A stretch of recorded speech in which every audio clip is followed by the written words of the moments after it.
Doubtnut पर आप पाएं कोटा के बेस्ट और टॉप टीचर्स जैसे एनवी सर, जीबी सर, आकांक्षा मैम के फ्री वीडियो लेक्चर्स। आज ही डाउनलोड कीजिए डाउटनेट ऐप। हेलो एवरीवन, आज मैं एक और नया चैप्टर आपके लिए लेके आई हूँ जो कि है एवोल्यूशन। अब जेनेटिक्स का अगेन एवोल्यूशन एक बहुत इंपॉर्टेंट चैप्टर है। अगर मैं इसकी वेटेज की बात करती हूँ तो नीट में डेफिनेटली 3 से 4 क्वेश्चंस यहाँ पे पूछे जा सकते हैं। लास्ट 12 इयर्स में कम से कम 50 क्वेश्चन यहाँ से आ रखे हैं, तो आप अंदाजा लगा सकते हो कि कितना ज्यादा इंपॉर्टेंट ये चैप्टर है। क्वेश्चन में जो इंपॉर्टेंट टॉपिक्स हैं अब वो कैसे आते हैं, देखो ये जो है ओरिजिन ऑफ लाइफ, कैसे जो है लाइफ का ओरिजिन हुआ, उसके बेसिस पे कई सारी थ्योरीज आई और सारी की सारी थ्योरीज बहुत ज्यादा इंपॉर्टेंट है। लाइफ फॉर्म्स कैसे आए, स्पीशीज की ओरिजिन कैसे हुई।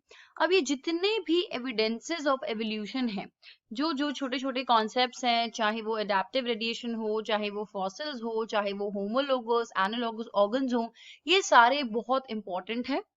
अडेप्टिव रेडिएशन जैसे मैंने बताया इंपॉर्टेंट है। अब ये जो मैकेनिज्म ऑफ एवोल्यूशन है, इसमें से बहुत ज्यादा क्वेश्चन नहीं आए जाते हैं। ये मोस्टली म्यूटेशन का प्रोसेस है जो को ह्यूगो डी वेरिस ने दे रखा है। बट डेफिनेटली जितने भी जो प्रोसेसेस हैं उसमें सारे के सारे साइंटिस्ट के नेम बहुत इंपॉर्टेंट है। तो जिन्होंने भी जिस चीज की डिस्कवरी की यहाँ पे वो बहुत ज्यादा इंपॉर्टेंट है। नेक्स्ट जो इंपॉर्टेंट टॉपिक है वो हमारा हार्डी विनबर्ग प्रिंसिपल हो गया और कैसे ये फॉलो होता है, कैसे इसमें स्टेबिलिटी अटेन नहीं रहती है। देन एवोल्यूशन के ब्रीफ अकाउंट में क्या है कि एवोल्यूशन कैसे आया, जिसमें एवोल्यूशन ऑफ मैन बहुत ज्यादा इंपॉर्टेंट है। तो हम स्टार्ट करते हैं हमारा ये चैप्टर एवोल्यूशन। देखो, तो सबसे पहले हम जो टॉपिक पढ़ेंगे वो है origin of life. Basically life origin कैसे हुई। अगर हम अपने घर में रह रहे हैं, एक छोटी सी सिटी में रह रहे हैं, एक छोटी कंट्री है, वो कंट्री वर्ल्ड में है और पूरा वर्ल्ड ऐसे कितने ही न जाने कितने सारे प्लैनेट्स हैं। अब वो सारे प्लैनेट्स हमको पता है हमारे एक गैलेक्सी में आते हैं, आज की डेट में हमको ये भी पता है कितनी सारी गैलेक्सीज हैं। तो वहां पे एक छोटी सी जगह में लाइफ ओरिजिन कैसे हुई। बेसिकली लोग, ये जो आज हम देखते हैं, हम ठीक है ये हम एवोल्यूशन में पढ़ेंगे कि सिंपल ऑर्गेनिज्म से मल्टी मल्टी कॉम्प्लेक्स ऑर्गेनिज्म आए, लेकिन वो सबसे पहली लाइफ कैसे हुई, तो उसके ओरिजिन के लिए यहाँ पे सबसे पहले इंपॉर्टेंट हो जाती है बिग बैंग थ्योरी। अब जैसे यहाँ पे लिखा है यूनिवर्स कितना साल पुराना है, ऑलमोस्ट 20 बिलियन ईयर्स अगो, यानी कि उस टाइम इसकी फॉर्मेशन हुई है जहाँ पे क्या था, बहुत सारे गैलेक्सीज इकट्ठा क्लस्टर हो रखे थे। अब गैलेक्सीज के अंदर स्टार्स हैं, गैसेस के क्लाउड्स हैं, डस्ट हैं, ठीक है। अब उसमें से देखो अर्थ तो बहुत ही ज्यादा छोटा है। तो बिग बैंग थ्योरी ने अटेम्प्ट किया था कि ये जो हमारा यूनिवर्स है बेसिकली वो कैसे ओरिजिनेट हुआ, कैसे वो सबसे पहले बना बेसिकली। तो देखो बिग बैंग थ्योरी कहती है कि एक बहुत बड़ा एक्सप्लोजन हुआ। अब जब उस एक्सप्लोजन हुआ तो बहुत ज्यादा डिस्ट्रक्शन हुई, कैसे सब आपस में टकराया, नई चीजें बनी, जिसकी वजह से हमें न्यू गैसेस बनी। अब कैसे, जब कोई चीज ज्यादा टकराएगी तो क्या होता है, डिस्ट्रक्शन होती है। ऐसे ही यूनिवर्स में काफी सारी चीजें एक्सप्लोड हुई तो चीजें एक्सपैंड हुई। फिर जब धीरे धीरे टेम्परेचर डाउन हुआ तब हाइड्रोजन बना। हाइड्रोजन क्या है, एक सिंगल एटम है, इसमें से 1 होता है एटॉमिक नंबर। फिर वो क्या हुआ, 2 जुड़ के एक हीलियम टाइप का बना और ऐसे ही करते डिफरेंट डिफरेंट चीजें, एलिमेंट्स बने। तो जो गैसेस हैं वो कंडेंस कैसे हो रही है, अंडर ग्रेविटेशन, और इस तरीके से इसने गैलेक्सीज बना दी जिसे आज हम यूनिवर्स कहते हैं। तो ये जो हमारा सोलर सिस्टम है, जो हमारा सोलर सिस्टम है वो मिल्की वे में, ठीक है। अब उसमें अर्थ कब बना, तो देखो अर्थ बना 4.5 बिलियन ईयर्स बैक। तो हमें क्या क्या चीजें पता लग गई यहाँ पे, बिग बैंग थ्योरी जिससे हमारा यूनिवर्स बना, कैसे एक बहुत बड़ा एक्सप्लोजन हुआ, टेम्परेचर डाउन हुआ, गैसेस कंडेंस हुई, हाइड्रोजन बना, हीलियम बना, और अर्थ कब बनी, 4.5 बिलियन ईयर्स बैक। देखो अर्थ तो बन गई, लेकिन अर्थ के ऊपर लाइफ कैसे आई। अब ऐसे तो बहुत सारे प्लैनेट्स हैं, हर जगह तो लाइफ होती नहीं है, तो कुछ तो ऐसी चीजें हैं जो अर्थ में है जिसकी वजह से लाइफ पॉसिबल थी। तो वो क्या क्या चीजें थी, वो कैसे बनी। तो सीधी सी बात है कि अर्थ के पास कोई एटमॉस्फेयर नहीं था। Water vapour, methane, carbon dioxide, ammonia, ये काफी लार्ज अमाउंट में मोल्टन ये रिलीज हो रही थी, जो मोल्टन मास था। Then UV rays from the sun broke up water into hydrogen and oxygen. तो अब देखो, जो वाटर वेपर्स थे, यूवी रेज ने उसको तोड़ के हाइड्रोजन एंड ऑक्सीजन बना, और जो लाइटर था, डेफिनेटली हाइड्रोजन गैस लाइटर थी, वो एस्केप हो गई, तो हमें ऑक्सीजन भी मिल गया। ऑक्सीजन ने कंबाइन किया अमोनिया के साथ, मीथेन बनाया, और क्या बना, वाटर मिला, वाटर मिल गया, बहुत इसेंशियल चीज है। कार्बन, इसी तरह कार्बन डाइऑक्साइड मिली, और गैसेस बनी। ऐसे ही धीरे धीरे ओजोन लेयर की फॉर्मेशन हुई। अब जैसे जैसे अर्थ ये जो ठंडी हुई, वाटर वेपर तो था, कंडेंस हुआ, वो रेन की तरह बहने लगी। हर जगह क्या हुआ, जो भी डिप्रेशंस थे वो सब भर गए, तो वो सारे वाटर बॉडीज बन गए। उसने क्या बना दिया, ओशंस बना दिया। और लाइफ उसके बाद 500 मिलियन ईयर्स बाद आई, after the formation of earth. तो हमें पता होना चाहिए, पहले हमारा यूनिवर्स बना, फिर हमारा अर्थ बना, अर्थ में एटमॉस्फेयर आया, और उसके भी 500 मिलियन ईयर्स बाद लाइफ आई। तो बेसिकली ये लाइफ आई कहाँ से, अब उसमें बहुत सारी अलग अलग थ्योरीज हैं। अब देखो, जो सबसे पहली थ्योरी आई उसको बोलते हैं कॉस्मोजोइक थ्योरी। ये थ्योरी क्या थी, जो ग्रीक थिंकर्स ने दी थी। उन्होंने कहा था कि लाइफ जो है छोटे छोटे यूनिट से बनी है। अब आज की डेट में हम जानते हैं स्पोर्स क्या होते हैं। स्पोर्स जहां भी रेस्ट करते हैं, जब उसको फेवरेबल कंडीशन मिलती है, तो वो एक न्यू ऑर्गेनिज्म में कन्वर्ट हो जाता है। तो इन ग्रीक थिंकर्स ने कहा कि ऐसे ही कहीं लाइफ ओरिजिनेट हुई होगी, और वो स्पोर्स किसी तरीके से ट्रैवल हुए, एक प्लैनेट से दूसरे प्लैनेट में आए, और ऐसे ही वो अर्थ में आ गए, और उसी तरीके से लाइफ ओरिजिनेट हुई।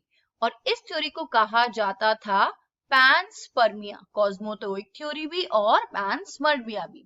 फिर आई सेकेंड थ्योरी, जिसे बोला जाता है थ्योरी ऑफ स्पॉन्टेनियस जनरेशन, कि एकदम से स्पॉन्टेनियसली रैंडमली एक लाइफ ओरिजिनेट हुई। अब वो कैसे हुई, उन्होंने कहा कि वो dead rotting matter, straw, mud, decaying matter से आई, यानी कि लाइफ अब डेड चीजों से आ रही थी, डीकेइंग मटेरियल से आ रही थी। लेकिन अगेन अब हमें आज की डेट में पता है कि डेड और डीकेइंग मैटर आएंगे कहाँ से, वो डीके चीजें होंगी कैसे, उसमें तो अगेन लाइफ की ज्यादा जरूरत है। तो कैसे लाइफ ओरिजिनेट कहाँ से हुई पहली वाली। देन इसी एक्सपेरिमेंट को देखने के लिए कि क्या ये सही है कि नहीं, और उसी के बेस पे हमारे एक और थ्योरी आई, और वो दी गई थी लुईस पास्चर ने। तो लुईस पास्चर ने फिर तीसरी चीज बोली। उन्होंने बोला कि जो लाइफ है वो प्री एग्जिस्टिंग मन से आ रही। अब उन्होंने एक एक्सपेरिमेंट किया। उन्होंने क्या लिया, एक फ्लास्क लिया, इसको स्टेरिलाइज किया। अब ये देखने के लिए कि डेड ऑर्गेनिज्म से कैसे आएंगी, यहाँ पे उन्होंने यीस्ट ले लिए। ये जो यीस्ट थे वो हीट किल्ड थे, हीट के थ्रू उनको किल किया गया था। ठीक है, अब एक फ्लास्क को तो उन्होंने ढक दिया, और एक फ्लास्क को उन्होंने ओपन रखा। जब कुछ टाइम बाद देखा, तो ये जो ढका हुआ फ्लास्क था, इसमें तो लाइफ ओरिजिनेट नहीं हुई। तब उन्होंने देखा जो दूसरा फ्लास्क था, इसमें डेफिनेटली लाइफ ओरिजिनेट हुई। तो उन्होंने देखा कि हाँ, डेड ऑर्गेनिज्म से तो हो रही है, लेकिन उस टाइम अगेन वो ये नहीं समझ पाई कि ऐसी क्या चीज थी जो ओपन फ्लास्क उसको प्रोवाइड कर रहा था। एंड देन फिर जो हमारी थर्ड एंड जो सबसे ज्यादा सही मानी गई थी, वो थ्योरी आई, जो कि ओपैरन ने और हैल्डेन ने दिया था। अब देखो अगेन यहाँ पे ये क्या हो गई, फोर्थ हो गई, बहुत ज्यादा इंपॉर्टेंट है। ओपैरन रशिया के थे, हैल्डेन इंग्लैंड के थे। उन्होंने फिर प्रपोज किया कि basically life is killed yeast से नहीं आ रही है, वो कुछ ऐसे नॉन लिविंग थिंग्स हैं जिसकी वजह से लाइफ ओरिजिनेट हो रही है। और वो क्या थी, pre existing non living organic molecules. अब वो भी कैसे हुआ, उन्होंने एक एक्सपेरिमेंट किया जिसमें उन्होंने देखा कि इस तरीके के ऑर्गेनिक मॉलिक्यूल्स फॉर्म हुए, आरएनए बना, प्रोटीन्स बना, और धीरे धीरे लाइफ इसी से इवॉल्व हुई। तो ये क्या है, प्रिसीड कर रही है फर्दर बाय केमिकल एवोल्यूशन। तो उन्होंने क्या कहा कि इन्हीं मॉलिक्यूल से फिर डाइवर्स ऑर्गेनिक मॉलिक्यूल्स बने, इन्हीं इनऑर्गेनिक मॉलिक्यूल से। ठीक है, और जो कंडीशंस थी वो काफी हाई टेम्परेचर रहा होगा, वोल्केनिक स्टॉर्म्स रहे होंगे, रिड्यूसिंग टेम्परेचर था, और इस तरीके से। अब इसी चीज को प्रूव करने के लिए फिर मिलर आए। तो फिफ्थ जो चीजें यहाँ पे लगी वो मिलर एंड यूरे एक्सपेरिमेंट था। ठीक है, अब इन्होंने उसी ओपैरन और हेल्डेन ने जो कहा था उसको एक्सपेरिमेंट करने की कोशिश की और देखा कि क्या लाइफ ओरिजिनेट होती है कि नहीं। तब उन्होंने अगेन सेम कंडीशंस को बनाया। वो सारा मीथेन, रिड्यूसिंग टेम्परेचर, ऑक्सीजन नहीं था, बहुत कम था, वाटर वेपर इतना ज्यादा, टेम्परेचर 800 डिग्री सेल्सियस, एक क्लोज फ्लास्क में रखा गया। अब उसमें बम्बार्ड किया, कैसे, इलेक्ट्रिकल डिस्चार्ज किया। कुछ टाइम उसमें देखा कि यस वहां पे फॉर्मेशन हुई ऐसे सब्सटेंसेस की जो एक लिविंग ऑर्गेनिज्म का पार्ट होते हैं, जैसे अमीनो एसिड्स बने। इसी टाइप के जब और एक्सपेरिमेंट्स किए गए तो ऐसे ही शुगर बना, नाइट्रोजन बेसिस बने, पिगमेंट्स बने, फैट्स बने, और ऐसे ही यही जो है पार्टिकल्स एक न्यू लाइफ को ओरिजिनेट करते हैं। तो ये बहुत ज्यादा इंपॉर्टेंट डायग्राम है। अब देखो ये बॉइलिंग वाटर है, इलेक्ट्रोड्स हैं, इसकी हमें अच्छे से लेबलिंग भी पता होनी चाहिए, क्या उन्होंने एनवायरनमेंट यूज किया था और उन्होंने डिस्चार्ज करके किया था। तो इसी तरीके से giant molecules, RNA, protein, polysaccharides बन गई। अब सबसे पहले ऑब्वियसली सिंपल लाइफ आई होगी, तो कम से कम 2000 मिलियन ईयर्स अगो उन्होंने मान लिया कि प्रोबेबली पहले सिंगल सेल आए और उसी तरीके से फिर धीरे धीरे लाइफ ओरिजिनेट हुई। अब नेक्स्ट जो इस पैरा में हमारी जो इंपॉर्टेंट लाइन है वो हमको पता होनी चाहिए कि सबसे पहले एक theory of special creation I. उसमें देखो 3 बातें कही गई थी कि आज जो हमें अलग अलग तरह की चीजें मिलती हैं, अलग अलग तरह के लोग, ऑर्गेनिज्म मिलते हैं, चाहे कितने भी उसकी अलग अलग स्पीशीज हैं, कितने भी टाइप है, वो एज सच ही क्रिएट हुई थी। मान लो गॉड ने उसको एज सच ही क्रिएट किया था। दूसरी चीज कि ये डाइवर्सिटी हमेशा सेम रहेगी और आने वाले समय में भी सेम है, और अर्थ जो है वो 4000 साल पुरानी है। लेकिन अगेन इसको चैलेंज कर दिया गया, किस बेसिस पे, जो एक वॉयज हुआ था पूरे वर्ल्ड का, एक राउंड था जिसको बोला जाता है HMS बीगल। ठीक है, ये नाम पता होना चाहिए। अब ये देखा गया था कि पूरे वर्ल्ड में जैसी जैसी जगहें हैं वहां पे जो भी लोग रहते हैं या जो भी वहां पे स्पीशीज हैं, वो उनमें कुछ सिमिलैरिटीज हैं क्योंकि वो किसी एक जगह में रह रहे हैं। ठीक है, देन उसके बाद जो नेक्स्ट हमारा सबसे ज्यादा इंपॉर्टेंट टॉपिक आ जाता है, इसी के अंदर हमारे बहुत सारी चीजें आ जाती हैं जो है एविडेंसेस फॉर एवोल्यूशन। देखो अब इसमें एक आ जाता है हमारा फॉसिल्स। फॉसिल्स जो हमारे एविडेंसेस होते हैं उसको पेलियंटोलॉजिकल एविडेंसेस भी बोलते हैं। ठीक है, अब ये क्या कहती है, अब देखो जैसे क्या हुआ, अभी अर्थ है, अर्थ में जैसी जैसी लैंड है, कोई ऑर्गेनिज्म मरा, ठीक है, वो वहीं दफन हो गया, फिर कुछ टाइम बाद कुछ चेंजेस आए, उसके बाद और लेयर्स लेयर्स लेयर्स आई, और एनिमल उसके ऊपर आया, उसकी डेथ हुई, वो भी सेडिमेंट हो गया। तो ऐसे जैसे जो रॉक्स हैं, जो सेडिमेंट रॉक्स हैं, उसमें धीरे धीरे उसकी लेयर बनती गई, और जो हमें उन्हीं डेड ऑर्गेनिज्म के डेड रिमेन्स मिलते हैं उनको फॉसिल्स बोलते हैं।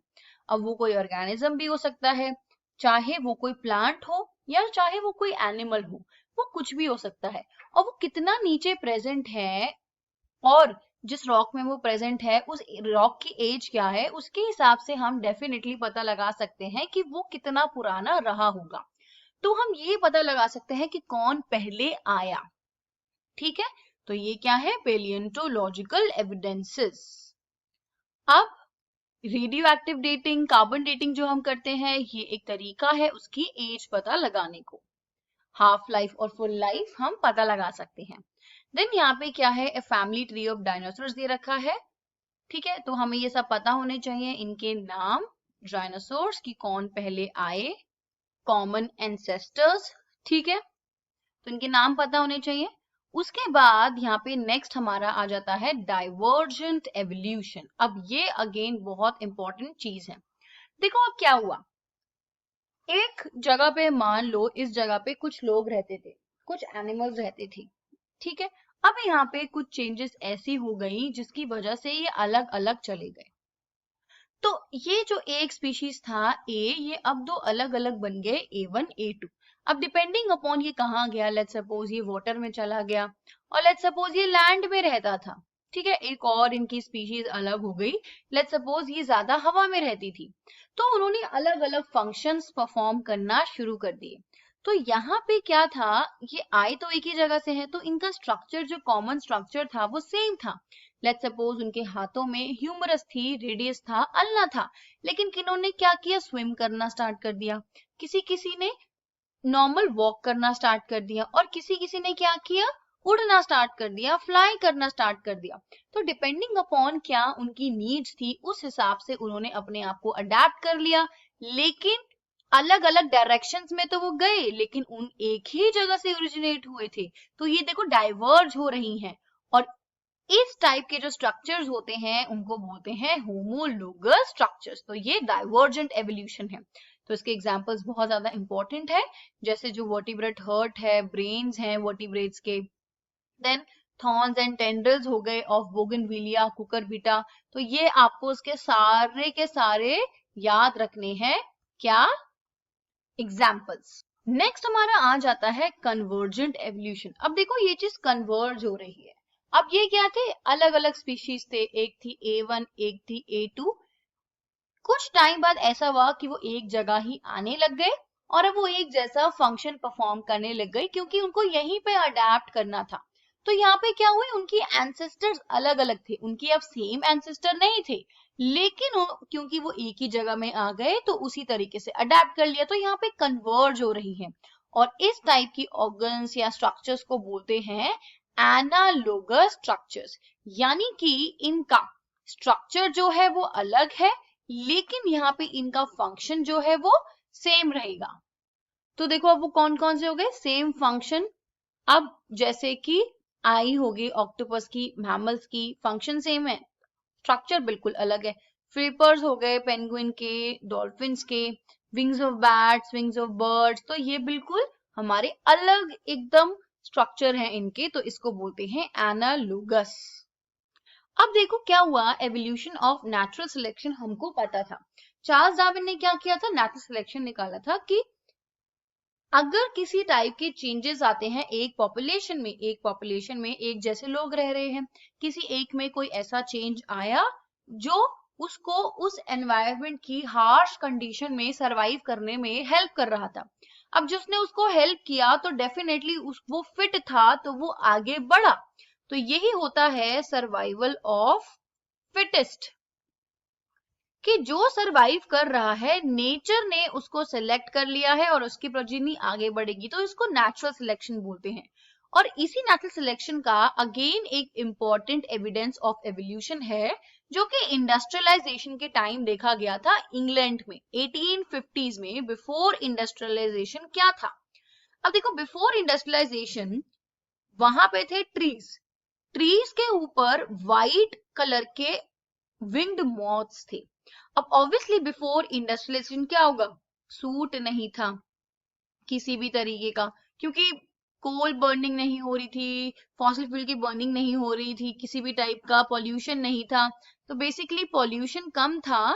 तो ट्रीज के ऊपर लाइकन ग्रो करते थे, लाइकन व्हाइट कलर की लेयर देता था। अब इस व्हाइट लाइकन की लेयर पे जब व्हाइट कलर के छोटे छोटे कीड़े होते थे तो वो इजिली दिखते नहीं थे, तो प्रीडेटर्स उनको नहीं ढूंढ पाती थी, और जो डार्क कलर के मॉथ्स थे उनको इजिली पता लगा पाती थी। ये मेलेनाइज थे, मेलेनिस में ज्यादा था तो ये डार्क कलर के थे।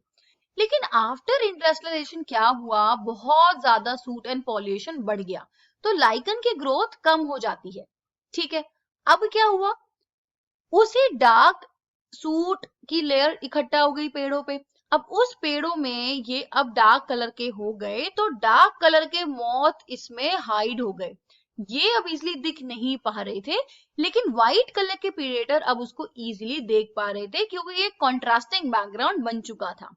तो ये क्या था, सर्वाइवल ऑफ द फिटेस्ट। तो देखो पहले कंडीशन में क्या था, अनपोल्यूटेड एरिया में इतने नहीं दिख रहे हैं, बट जब पॉल्यूटेड एरिया हुआ तो बहुत इजीली विजिबल थे। तो ये इंडस्ट्रियलाइजेशन, इंडस्ट्रियल मेलेनिज्म का केस है। ये अगेन देखा गया था कि नेचर ने उनको सिलेक्ट कर दिया है, और ये भी एक एविडेंस है। देन उसके बाद आ जाते हैं आर्टिफिशियल सिलेक्शन में। तो अभी तो नेचर सिलेक्ट कर रही थी, अभी आर्टिफिशियल सिलेक्शन था। कैसे, देखो क्या हुआ, हर्बिसाइड्स का यूज होने लगा, पेस्टिसाइड्स का यूज होने लगा लार्ज एरिया में। ये क्यों यूज होने लगा था, ताकि वो उनको मारे, पेस्ट को मारे, हर्बिसाइड्स को मारे, लेकिन कुछ कुछ उसमें ऐसे स्ट्रेन्स होते थे जो रेजिस्ट कर लेते थे और जो नहीं मरते थे, तो उन्हीं की प्रोजेनी आगे बढ़ जाती थी। ऐसे ही एग्जाम्पल था डीडीटी के केस में। डीडीटी को बनाया गया था मॉस्किटोज को मारने के लिए, लेकिन क्या हुआ, मॉस्किटो के कुछ ऐसे हुए, उनमें बॉडी में कुछ ऐसे चेंज हुए कि उन्होंने रेजिस्ट कर लिया इसको बिल्कुल, और वो इससे नहीं मरे, उसको सरवाइव करने लग गए। तो उसके अब क्या है, आज के जो हमारे मॉस्किटोज हैं आसपास, तो वो डीडीटी से नहीं मरते हैं। तो ये भी एक एवोल्यूशन ही है कि किस तरीके से एंथ्रोपोजेनिक यानी कि ह्यूमन के एक्शंस के वजह से एक एवोल्यूशन हुआ। नेक्स्ट वेरी इंपॉर्टेंट टॉपिक आता है अडेप्टिव रेडिएशंस। अब ये क्या था, चार्ल्स डार्विन जब अपनी जर्नी कर रहे थे तो उन्होंने देखा गैलापागोस आइलैंड में क्या हुआ था। वहां पे उन्होंने एक ही स्पीशीज की बहुत ज्यादा वैरायटी देखी। उन्होंने देखा कि स्मॉल ब्लैक बर्ड्स थे, जिन्होंने बाद में उसको डार्विन फिंचेस बोल दिया था, कि अलग अलग जगह पे, मतलब एक ही आइलैंड के अलग अलग रीजन में उनको बहुत सारी वेराइटीज मिल रही थी। सारी वेराइटीज इवॉल्व हुई एक ही आइलैंड में, ऐसा कैसे? अब देखो उन डार्विन फिंचेस में क्या स्पेशलिटी थी, उसी गैलापागोस आइलैंड में उनको डिफरेंट डिफरेंट टाइप, किसी की ऐसी बीक्स थी, किसी की ऐसी बीक थी। तो यहाँ पे हमें डायग्राम तो नहीं दे रखा एनसीईआरटी में, तो डिफरेंट डिफरेंट टाइप की फिंचेस हुई डिपेंडिंग अपॉन उनकी बीक कैसी थी।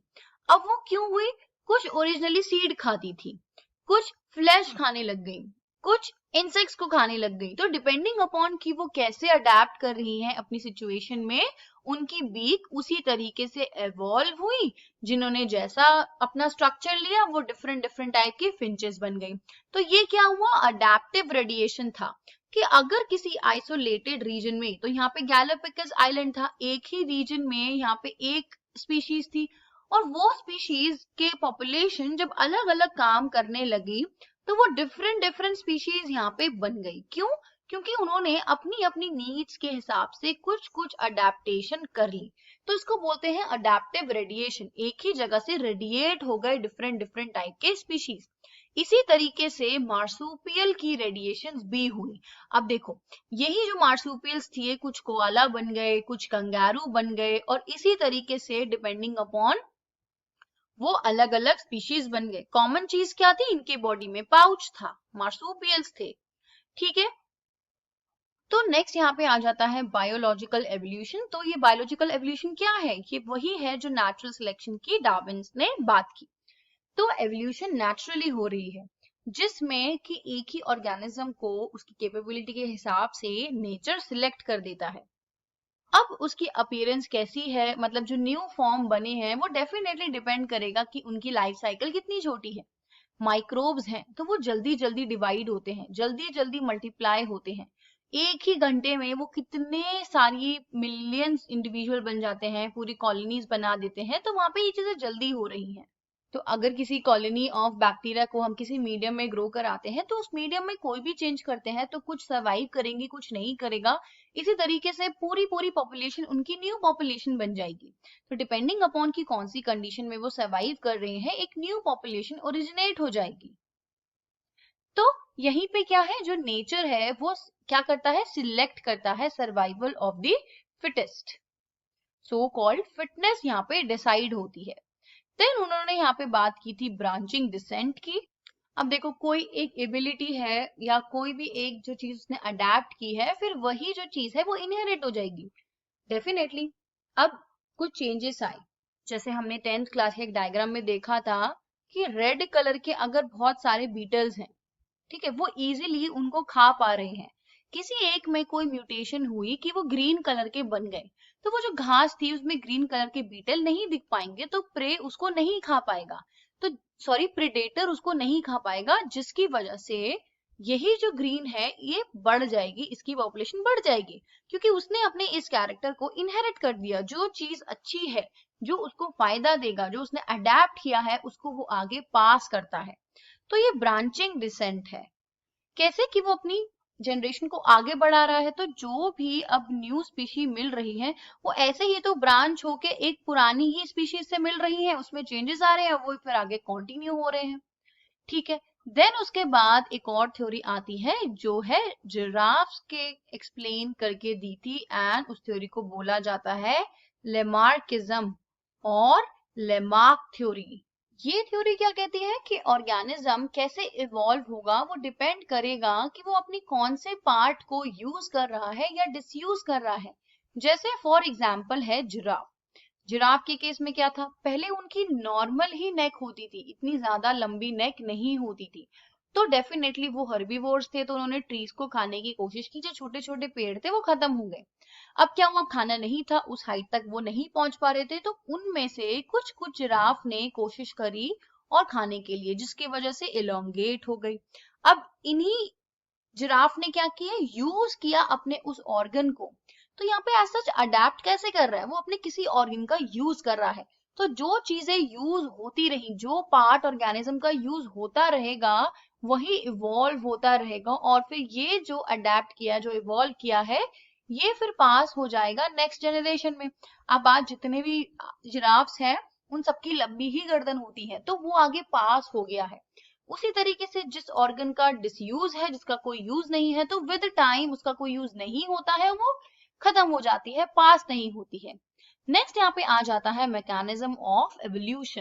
ये किसने दी थी, ह्यूगो डी वेरिस ने दी थी। उन्होंने क्या बोला था कि ऐसे कोई इस तरीके से चेंज नहीं आता है, लेकिन बेसिकली म्यूटेशन की वजह से चेंज आता है।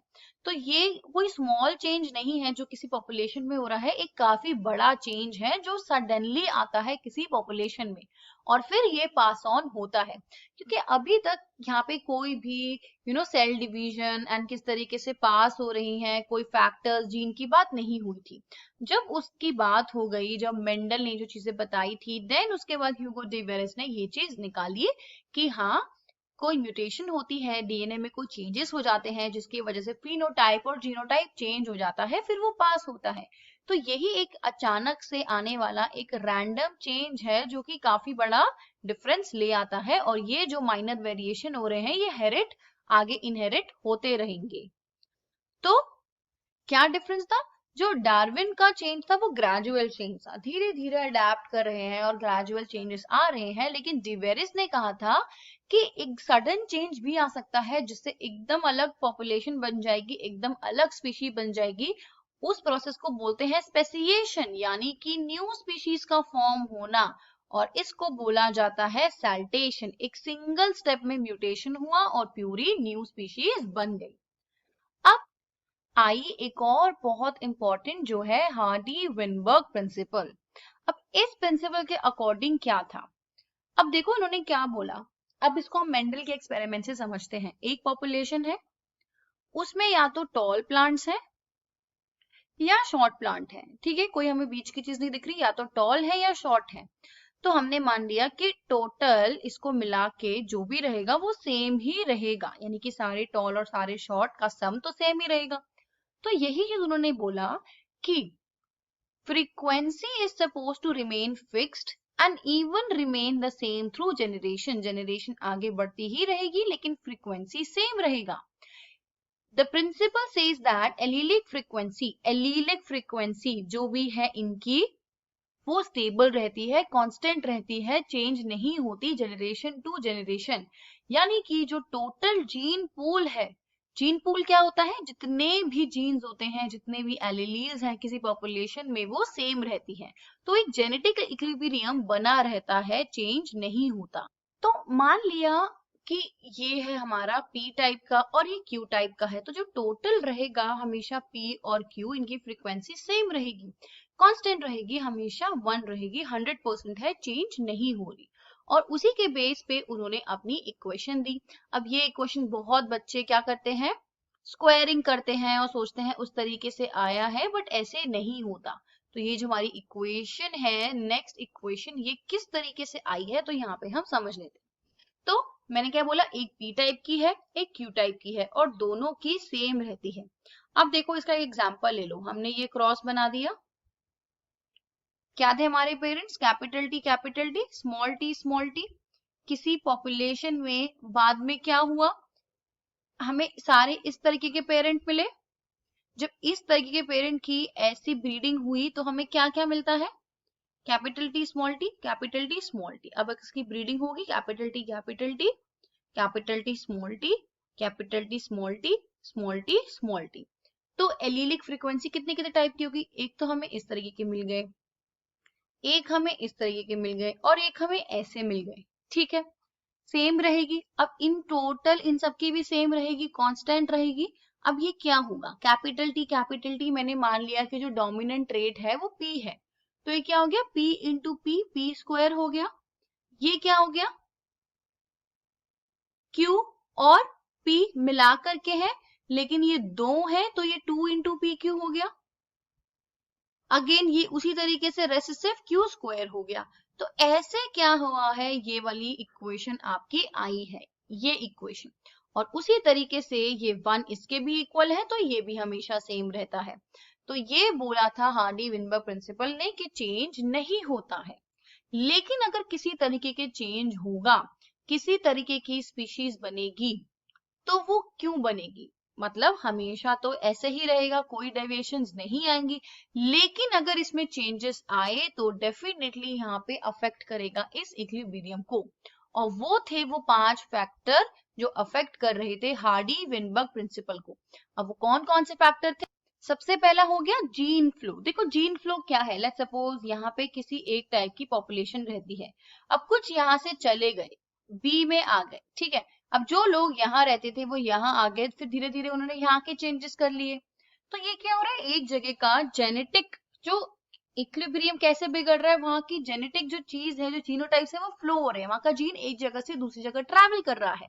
तो इस तरीके से ये वाले यहाँ के संग जो ए प्लस भी यहाँ रह रहे थे, बी इधर आ गए, अब ये इधर लोगों के संग ब्रीडिंग करने लग गए, और जब ये इनके संग ब्रीडिंग करने लग गए तो उन्होंने एक अलग स्पीशीज बना ली, तो इस तरीके से न्यू स्पीशीज का बनना हुआ, फॉर्मेशन हुई।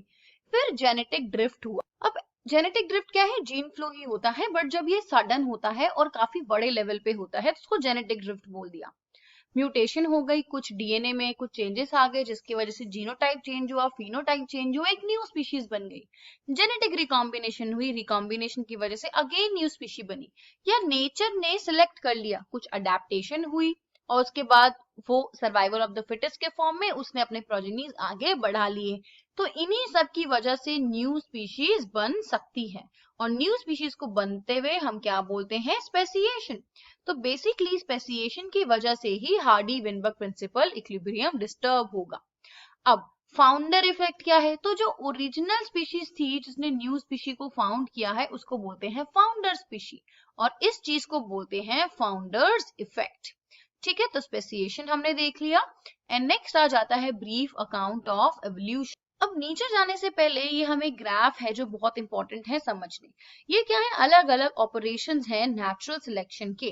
नेचुरल सिलेक्शन क्या है कि कोई एक पर्टिकुलर कैरेक्टर है, नेचर ने उसको सिलेक्ट कर लिया है, लेकिन उसका जो ये जो ऑपरेशंस है जिस तरह से वो सिलेक्ट हुआ है, तो हमें तीन तीन टाइप का देखने को मिलता है, स्टेबलाइजिंग पॉपुलेशन, डायरेक्शनल और डिसरप्टिव। अब देखो क्या होता है, लेट्स सपोज ये थे नंबर ऑफ इंडिविजुअल, ठीक है, अब किसी पॉपुलेशन में टॉल लोग थे और शॉर्ट लोग थे। अभी क्या हुआ, जो अब कुछ लोग टॉल होंगे कुछ लोग शॉर्ट होंगे, तो डेफिनेटली बाद में हो सकता है कुछ लोग मीडियम हाइट के मिले। अब हो सकता है ना ही टॉल ज्यादा मिल रहे हैं, ना ही शॉर्ट ज्यादा मिल रहे हैं, पर जो मीडियम वाले हाइट वाले हैं उसको नेचर ने नेचुरली सिलेक्ट कर लिया है।